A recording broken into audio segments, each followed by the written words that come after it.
So, you all ever heard of the work of Ryukishi 07?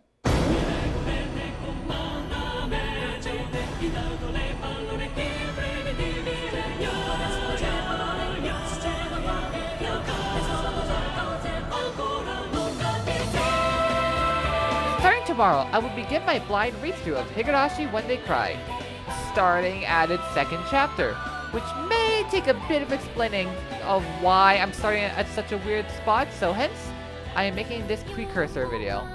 But before we go all into my journey with the When They Cry series, let's give a brief history lesson on Higurashi itself. On the record, all the information I'll be sharing comes from the When They Cry wiki, more specifically screenshots my friend Griffin took from me of the wiki since I don't want to be spoiled accidentally walking into the wiki, so if I get anything wrong, blame him! So, let's start with the creator of When They Cry, Ryukishi07, which somewhat ties to my other series, as his pen name originates from Final Fantasy, the pun being on Dragoon and Lena from 5. How that works exactly, I don't know. Can someone explain to me Japanese? He's your typical beginning author, starting with doujinshi and having a passion for manga and novels. So one notable job of his was working in civil service, specifically child services, which means the man saw things I do not want to think about. Higurashi began as an unpublished theater script called Hinamizawa Bus Stop, but when he was inspired by the success of Tsukihime, he set off with his old Hinamizawa script to make his own visual novel, or sound novel, or what the fuck you call it these days, and went to work on Higurashi no Naku Koroni, literally translated to When the Cicadas Cry. He would personally make the character sprites, while the backgrounds were real-life photographs taken by him. He wanted to make a story that starts with an average school slice-of-life moments, which may or may not bore me to tears, more on that later, that led to something supernatural and horrific in nature. Higurashi was then finally released on August 10th, 2002. Hey, that's the second 2002 Let's Play for the channel. But it was only just the first part of the story, more of a prologue. Higurashi would then release in 8 parts over the course of 4 years, with the 8th part finally coming out on August 17th, 2006. And that's when Time K2 came out. Originally, they were PC games with his original sprites. However, a PS2 port was released in 2007 by a studio known as Alchemist. They would redo these sprites, which are the sprites you're going to be seeing for this playthrough. Finally, a company known as Manga Gamer will revitalize them on PC, which will become the Steam ports we know today. These also come with redone sprites. Jesus, what the fuck is wrong with your face? Higurashi would found life on, like, basically every console after that. PS3, the Vita, Switch, PS4, and even the Nintendo DS. And maybe I should play that version. However, the most popular thing to come out of Higurashi was the anime adaptation, released in 2006, created by Studio Deem. A name that may involve various feelings for some people. The version of the game I'll be playing today is a modern version of the PC Steam port as a fan passion project similar to Umi Pro. Shit, I forgot to talk about Umineko.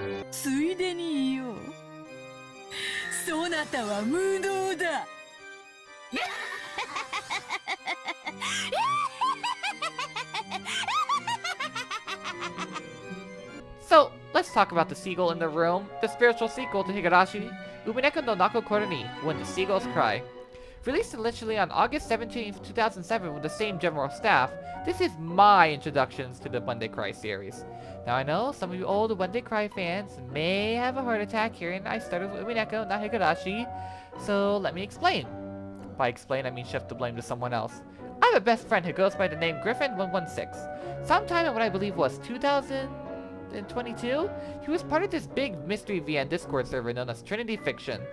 Looking for another VN to play, he followed the recommendation of sinking 200 hours of his life into Umineko, where he would then talk about the game non-stop at every instance he would get, including a very famous breakdown in June 2022, which he was totally fucking done with the game, which made me super happy because I could rip away from Umineko so I could actually get him to play the Somnium Files Nirvana Initiative, which had just released around the time, and he got me into in the first place, so I was excited, I wanted to do this together, and then bada bing bada boom, he came back to Umineko like an abusive ex.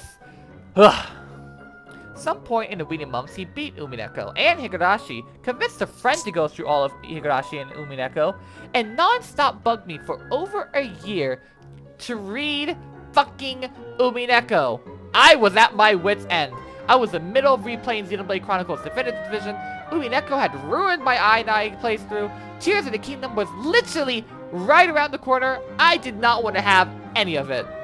Keep in mind, my impression of what Umineko was about before starting was a guy who had this funny witch friend who would bully him as they go on this big buddy cop adventure to solve a big mystery about this stupid epitaph of the witch, which Griffin and Nova would not shut the fuck up about. But in July 2023, I ended my journey through Tears of the Kingdom, and that is its own story in there. So just kind of vibing through the worst fucking summer of my life, I finally relented to Griffin's request. On July 15th, 2023, I started Umineko and ended it on September 30th that same year, a literal 2.5 months. And I loved it, whoopsie. So yeah, Umineko consumed my life. The rat dug deep into my brain and she would not let me fucking go. What can I say? I love the characters, the story, the messaging, the drama, the tension, the music. Oh, the music.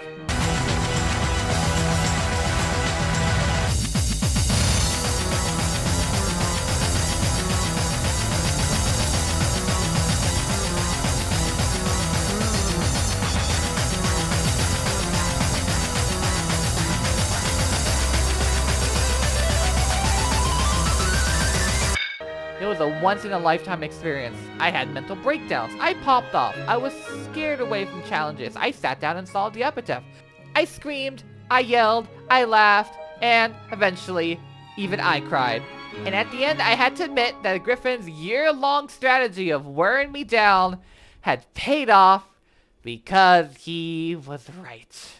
So the next Saturday after I beat Umineko, I started to try to play Higurashi. Okay, more specifically, I started watching the first 4 episodes of the anime. Oh, no, hold on, okay, explain! But once again, shift the blame to Griffin. So, his idea is that if he wants to incite someone into getting to Higurashi, to show them the anime adaptation of Chapter 1, Onikagushi. While the anime is probably the most well-known Higurashi thing, it is not the best adaptation. The art style is dated, the story is rushed, leaving a lot less time to get to know the characters. It focuses on the edge, and the gore, and the darkness much more than the original, and loses his heart because of it. But he says it builds intrigue that maybe can help you through the slower bits of Chapter 1. So, I watched the anime, and I started the VN, to which I only got a few hours into and put down for a while. Apparently, starting another giant fucking VN after spending God knows how many hours on another entry in the same series may have left you a little burned no matter how much you loved it. So, months passed, I got my energy back, and in June of this year, I started Higurashi again, to where I finished Chapter 1. I did play the VN knowing the anime, but from here on out, I am totally blind. I have no idea where any of this is going. Hence why my blind walkthrough is starting with Chapter 2. A bit atypical, I know, but I wanted to share this journey with y'all like I wish I did for Umineko. Don't worry, I did save some clips of my return Higurashi, and if you don't like Ryukishi's phrase, like, you are a genuinely awesome human being. Do you not have like the corn? Fuck off. What? Do you not have the alchemist ones? Hit P again. Oh yeah, I do. Okay. Oh! Whoa! Whoa! Whoa! No! Erika's freaking Arena! Fuck! Oh god, it's happening!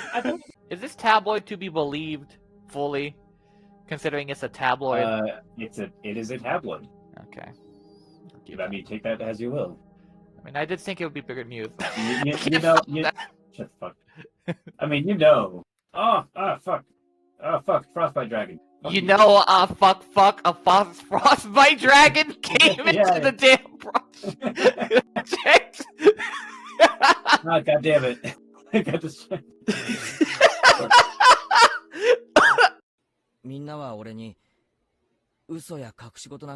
You fucking dumbass!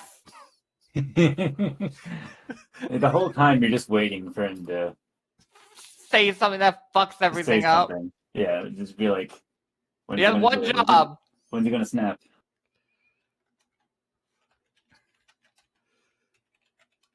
I ain't good.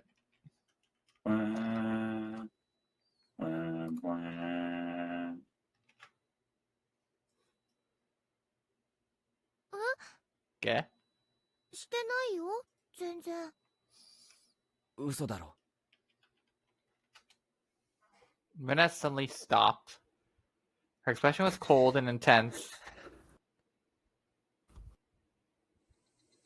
どういう意味だろう。ケイチ君。 He fucked himself. He just fucked himself. He fucked it all up.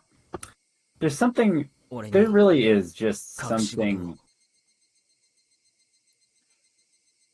When I meant her expression grew even more intense. Something just so tense and disturbing that the anime just doesn't capture. Perhaps, but she came back at It's me in a the way I didn't build-up, I'm sure. expect. じゃあさ、ケイチ君。ケイチ君こそ、レナたちに嘘や隠し事をしてないかな。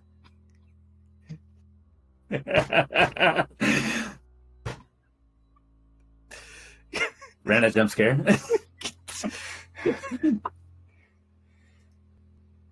Ran a jump scare. Get the fuck out of my face. Stop staring at Oh, me. go to the old sprite.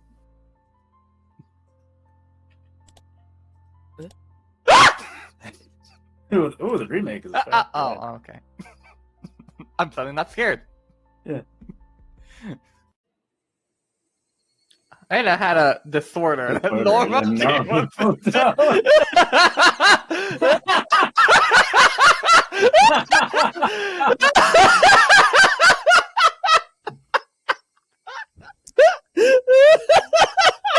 It works so well with that sprite.